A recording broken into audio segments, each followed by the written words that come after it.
So the effect of lone pairs. So far we've looked at electron groups that were just bonds.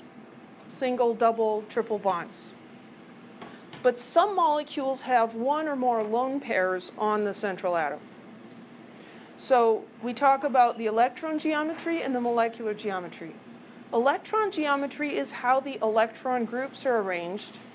Molecular geometry is the arrangement of the actual atoms. If there are no lone pairs, those two geometries are the same. So let's look at ammonia. So Lewis structure for ammonia. Let's throw that in here.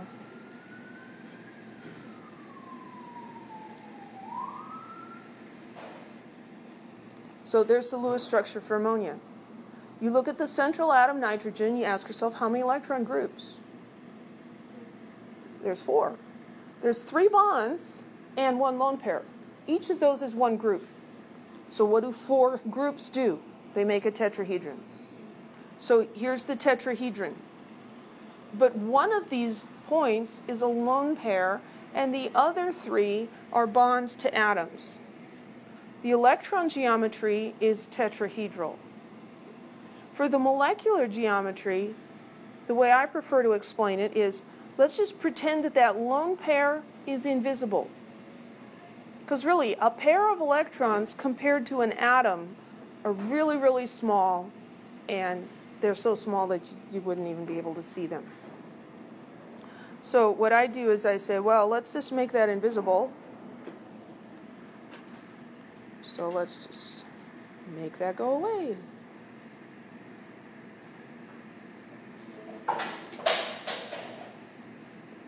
And then what do we have left? Well, we've got this thing. That's like taking this model kit model and pulling off one of the balls. So this is a lone pair. It is there, it's important, it's repulsive. It's pushing the rest of these things closer together. But then what do we call this? This is called a trigonal pyramid. Okay, it's not a flat triangle, like a trigonal planar. This is a trigonal pyramid. Okay? So think of the lone pair as being a balloon that's invisible. So you imagine what the balloons would do. You've got 4 balloons that are going to make a tetrahedron, but one of the balloons you can't see because it's invisible. And then you describe the shape that the rest of them are. Yes? So a trigonal planar it only has 3. 3 groups. 3 groups would make trigonal planar. 4 groups, one of them being a lone pair, will make this trigonal pyramid. Any questions? The lone pairs are actually a little more repulsive than bonding pairs are. A bonding pair goes between 2 nuclei, and so it's sort of constrained. A lone pair is just on 1 nucleus, and so it spreads out more, and it actually takes up more space. So when we have a lone pair, it's actually going to push these guys a little closer together. In a perfect tetrahedron, the angles would be 109.5. But because this is a lone pair, it's going to push these 2 together. Now, I don't expect you to memorize that in ammonia, the bond angle is 107. What I do want you to be able to tell me is that the bond angle is less than 109.5. Because that lone pair is like a larger balloon. It's invisible, but it's larger, and so it's pushing the remaining balloons a little bit closer together. Any questions?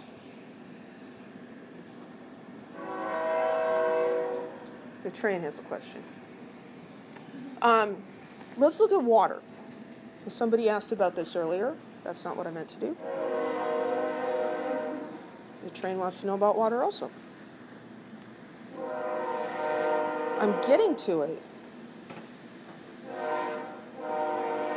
It says, I'm not fast enough. Well, you come and do this.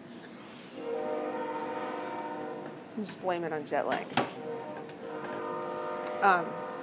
Lewis structure for water. How many electron groups on the oxygen? 4. Two bonds and 2 lone pairs. 4. 4 groups means tetrahedron. So here we have the tetrahedron. That's the geometry of the electron groups, the electron geometry. 2 of those are lone pairs. 2 of those are bonding pairs. They have an atom on the other end. So we imagine that these are invisible. And I'll do that same little trick with my white marker. Whoops. Got too close. And make those guys invisible. And the molecular geometry is what we have left, which is a shape like this. So this would be this model, and I take off 2 of the atoms. Those are lone pairs. They're invisible. They're repulsive, though. And so then my molecular geometry is I'm describing what's left with these 3 atoms. The electron geometry is tetrahedral. But just looking at the atoms, these sticks are invisible. We call that bent. How's that for a fancy name? It's bent. So that's a bent geometry. The lone pairs cause those hydrogen atoms to be squished closer together than in a perfect tetrahedron. Perfect tetrahedron, the angles would be 109.5. But because these are bulkier and more repulsive, this angle is going to be 104.5.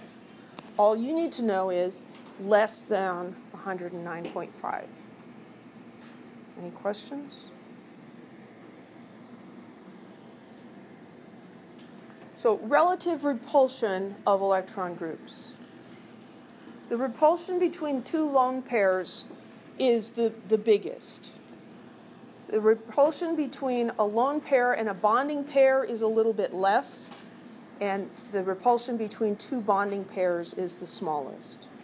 So the number of lone pairs you have on the central atom will affect the angles. So methane has no lone pairs. It's a perfect tetrahedron. Ammonia has 1 lone pair. So it pushes these guys together. Water has 2 lone pairs, so the bond angle is even smaller. We just need to understand that general idea, not the specific numbers. What if we have 5 electron groups with lone pairs? Well, we can have a couple of things happen here. So sulfur, that's not what I wanted to do. Sulfur hexafluoride, tetrafluoride. We draw the Lewis structure.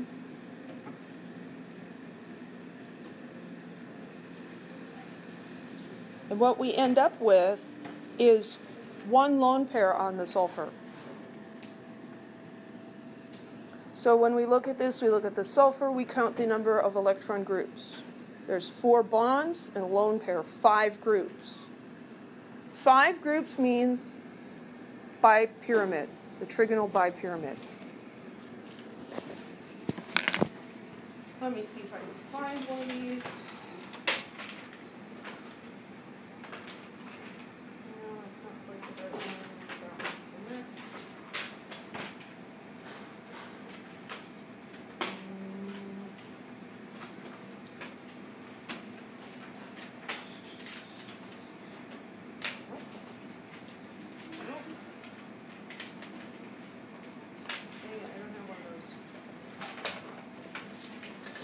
I don't have one with 5 holes, so we'll just have to use this as my shrinking balloon. So we've got this trigonal bipyramid. One of these is a lone pair. In the trigonal bipyramid, these are not equivalent positions. So we have to decide, is the lone pair going to be on an equatorial position or on an axial position? Well, it has to do with bond angles. Lone pairs take up more space. They're more repulsive. So we want to put it where it has more room. It's going to have more room on the equatorial position because it has bond angles of 120 with its neighbors. So the lone pair is going to be on the equatorial position. And then that gives us a weird shape. It gives us this shape right here. And that's called a seesaw.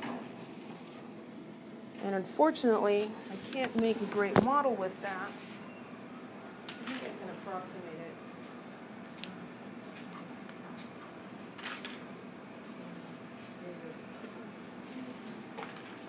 Okay, it would be roughly like this. So it's a seesaw, right? Peter Totter, they don't have those around anymore because children hurt themselves. Right? I don't think that's good for our overall genetic pool, but whatever. So that's a seesaw, okay? What about 5 electron groups with 2 lone pairs? So here, beryllium trifluoride, we're going to have 2 lone pairs on the bromine trifluoride. So 5 pairs, trigonal bipyramid, but now 2 lone pairs. We're going to put those 2 lone pairs in the equatorial position because they have more space there. And so then we get this, and that's called a T shape. Some of these sound all fancy, like tetrahedron, and some of them sound stupid, like bent, seesaw, and T shape. But it's like a T, right? That's what it is.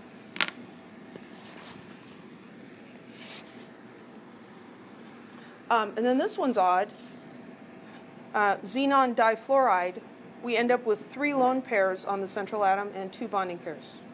So again, we've got this trigonal bipyramid, but we're going to put the lone pairs on the equatorial positions, and then what we've got left is actually a linear geometry. So this is the girl without her tutu. She's not naked, though. She's still wearing a leotard, okay, just to be clear, but no tutu. So that would be this guy where the red balloons are all lone pairs. They're invisible. And so just looking at the white ones, we describe the molecule as linear.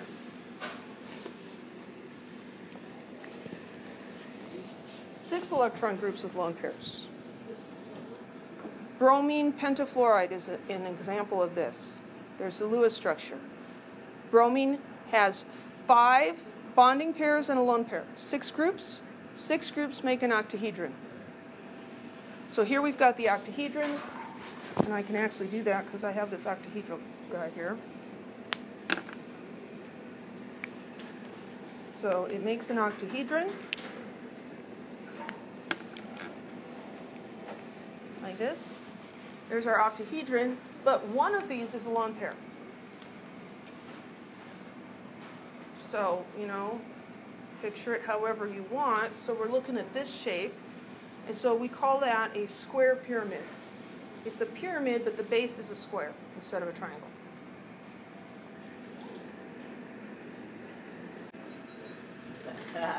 Six electron groups, 2 lone pairs. So we've got the 1 lone pair, and then we have to decide, well, where are we going to put a second lone pair? Well, if we put it on the side, we could make this, which looks like a seesaw, but now these lone pairs are pretty close to each other. They're about 90-degree angles. They don't like that. So actually what they're going to do is they are going to take positions opposite from each other. And the bonding pairs are going to be around the middle. And so this gives us a square planar. So we need to remember that the lone pairs take up more space, and so we have to give them more space in the arrangement. So this is a square planar.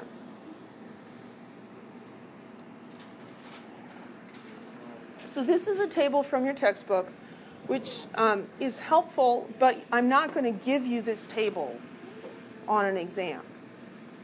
It seems like a lot of stuff to remember, but if you count the electron groups, say, well, how would that many balloons get away from each other? What's the name of that shape? That's the electron geometry. Then imagine that lone pairs are invisible balloons and describe the shape that's left. And that's how you end up with all of these things. Remembering that lone pairs take up more space, so you have to give them as much space as possible. So this is a summary. You can read that. I'm not going to read it. This is this is another section. That's what this is.